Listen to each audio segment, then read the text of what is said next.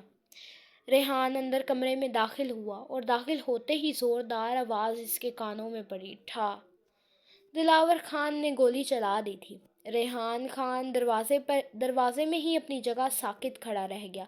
گولی کی زوردار آواز پر زرمان راجپوت اور سب ہی اندر کمرے میں داخل ہوئے تھے، اور جب زرمان اندر کمرے میں داخل ہوا تو جائے نماز کے پاس ہیر کو زمین پر گرے پایا۔ وہ بے ہوش نہیں ہوئی تھی، ابھی ہوش میں تھی۔ گولی اس کے دل کے ذرا اوپر لگی تھی۔ گولی چلنے پر ہیر فوراً جھکی تھی اور دماغ میں گولی لگنے کے بجائے دل کے ذرا اوپر گولی لگی تھی، کندھے کے قریب۔ اگر گولی ذرا نیچے لگتی تو ہیر کا دل کام کرنا چھوڑ دیتا۔ وہ بھی بے ہوش نہیں ہوئی تھی، ہوش میں تھی۔ اس سے پہلے کہ دلاور ایک اور گولی مارتا، ریحان اور زرمان نے فوراً دلاور کو دبوچا تھا۔ زرمان نے جب دیکھا کہ دلاور کو ریحان نے پکڑ رکھا ہے اور کچھ اور لوگ بھی تھے، کچھ زرمان کے دوست، جنہوں نے دلاور خان کو دبوچ رکھا تھا، زرمان فوراً ہیر کی طرف بڑھا۔ ہیر اٹھیں، ہیر آپ ٹھیک ہیں؟ یہ کیا ہو گیا ہے؟ اٹھیں۔ ہیر کو ابھی بھی تھوڑا بہت ہوش تھا۔ دلاور بار بار خود کو چھڑوانے کی کوشش کر رہا تھا۔ وہ جو کرنے آیا تھا اس نے کر دیا تھا، لیکن اس کا کام ابھی ادھورا تھا۔ اس کی بہن کی سانسیں چل رہی تھیں۔ ہیر نے لڑکھڑاتے لہجے میں بے ہوش ہونے سے پہلے آخری الفاظ جو بولے تھے وہ دلاور خان کے لیے ہی تھے۔ میں آپ کو معاف کرتی ہوں بھائی۔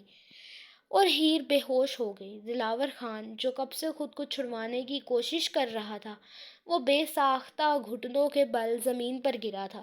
وہ جسے مارنے آیا تھا وہ اس کی دشمن نہیں، اس کی دشمن تو اس کی اپنی انا تھی، جس نے اسے مجبور کیا تھا اپنی ہی بہن کو مارنے کے لیے۔ ایک لمحہ لگا تھا دلاور خان کی انا مٹی میں مل گئی تھی۔ وہ بے سدھ زمین پہ بیٹھا بے ہوش ہیر کو دیکھ رہا تھا، جس کو اب ریحان اور زرمان پکڑ کر کمرے سے باہر کی طرف بھاگے تھے۔ ہاں، سفید رنگ ہر کسی پر نہیں جچتا، کیونکہ سفید رنگ صرف نور یا پاکیزہ رنگ ہی نہیں، کفن کا رنگ بھی ہوتا ہے۔ وہ سفید لہنگے والی اپسرا کو گولی لگ چکی تھی، وہ جس کی آج شادی تھی، اب وہ موت کے منہ میں جھول رہی تھی۔ دلاور جانتا تھا ہیر نے نہیں بچنا تھا، لیکن کہانی ابھی ختم نہیں ہوئی تھی۔ ہاں جی، تو کیسی لگی آج کی ایپیسوڈ؟ میں جانتی ہوں تھوڑے سے سینٹی ہو گئے ہوگے اس سین پہ، کہ تم لوگوں کو توقع بھی نہیں ہوگی، یا توقع شاید ہو بھی سکتا ہو کہ دلاور ایسے کیسے کر سکتے، اور بیچ میں جو بھی غلطیاں ہوئی ہیں میرے سے بولنے میں لکھنے میں اس کو اگنور کرنا، اور تم لوگ ایپیسوڈ انجوائے کرو، اور اب میں آرام سے نیند انجوائے کروں گی بعد میں۔ تو آج کی ایپیسوڈ کے بعد یہ مت سمجھنا کہ ایپیسوڈ ختم ہو گئی ہے یا ناول ختم، مطلب کہ ناول ختم ہو گئی ہے یا کچھ بھی ایسا نہیں بھائی، ابھی ناول بھی ختم نہیں ہوئی، ابھی ایپیسوڈ بھی ختم نہیں ہوئی۔ ابھی تو لگا لو کہ صحیح میں اصل کہانی کا شروعات اب ہوا ہے۔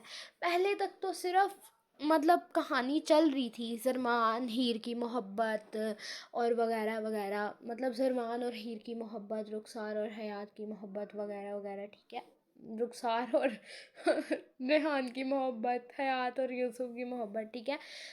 پہلے تک یہ صرف سین چل رہے تھے، اب کہانی اصل میں شروع ہوگی۔